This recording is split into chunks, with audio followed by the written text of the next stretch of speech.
रक्षणाचे काम आमच्या मावळ्यांनी केले. आम्ही साऱ्यांनी जे स्वप्न पाहिले ते साकारण्यासाठी प्रत्येकाने स्वतः पुढाकार घेत कामगिरी उरावर घेतली आणि फक्त घेतली नाही तर पार पाडून दाखवली. आज आम्ही सारे हयात नाही म्हणून तुम्हास वाटत असेल की महाराज आज असायला हवे होते, पण तुम्हाला एका गोष्टीचा विसर पडला की तुम्ही आमचेच वारस आहात, आम्हा साऱ्यांचे. इथे उभ्या असलेल्या प्रत्येक व्यक्तीच्या पूर्वजांनी कष्टाने हे स्वराज्य उभे केले आहे आणि आता तुमची पाळी आली आहे. आज माझे श्रींच्या समोर माझ्या या रयतेला सांगणे आहे की तुम्हीच या स्वराज्याचे मालक आहात. तुम्हाला वारसा म्हणून आम्ही काही गोष्टी ठेवल्या ज्यावर तुम्हा साऱ्यांचा समान हक्क आहे. आम्ही सांगतो ते शांतपणे ऐका, विचार करा आणि त्याची अंमलबजावणी करा. इतिहासाची पुनरावृत्ती होते, त्यामुळे इतिहास माहीत करून घ्या. तो तुम्हाला येणाऱ्या संकटांतून मार्ग काढण्यास मदत करेल. लहानांपासून थोरांपर्यंत ज्यांच्याकडून आम्ही जे जे शिकलो ते तुमच्यासाठी ठेवले आहे. त्याचे अध्ययन करा. ते तुम्हाला आमच्यासारखे घडवेल. असे झाले तर नक्कीच प्रत्येक घरात एक शिवबा असेल. शिवचा वारसा म्हणजे आपले गड किल्ले. कित्येक किल्ले आपण कष्टाने घडवले, परक्यांच्या हाती असलेले लढून जिंकले. या प्रत्येक किल्ल्यासाठी अनेक मावळ्यांनी आपल्या प्राणांची आहुती दिली.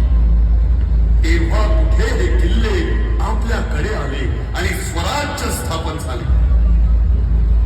पण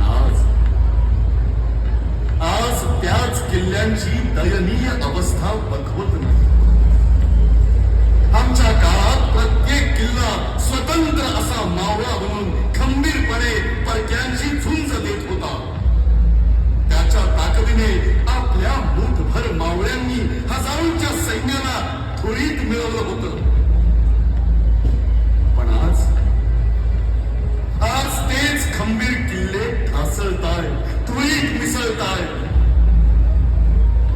त्यांच्यातला तो मावळ्याचा जीव कुठे गेला? आज आम्ही किल्ल्यांवर गेलो की आम्हाला दिसतात ती मद्याची भांडी, मद्यात धुंद असणारी आमचीच पुढची पिढी. किल्ल्याच्या ज्या भिंतींना वाचवण्यासाठी मावळ्यांनी त्यांचे प्राण गमावले, त्याच भिंतींवर हल्लीची पिढी त्यांचं प्रेम व्यक्त करते. स्वराज्याला भक्कम ठेवणाऱ्या किल्ल्याचं रूपांतर आता मद्यपानाच्या आणि भेटण्याच्या खासगी जागेत झाले आहे.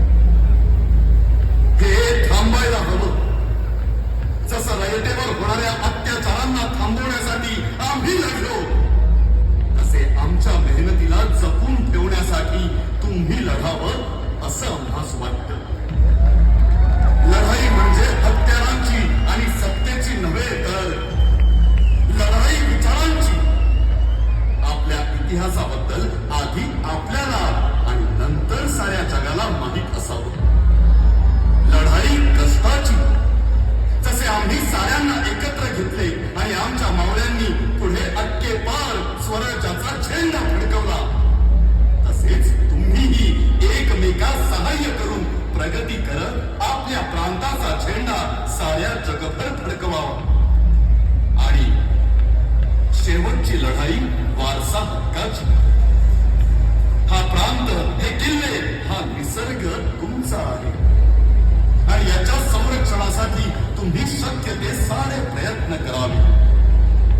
या प्रांतात कोणतीही चुकीची घटना घडणार नाही याकडे जातीने लक्ष द्यावे. या निसर्गाची विनाकारण हानी होणार नाही याकडे लक्ष असावे. आणि जशी आम्ही किल्ल्यांची निगा राखली, अशी तुम्हीही राखावी.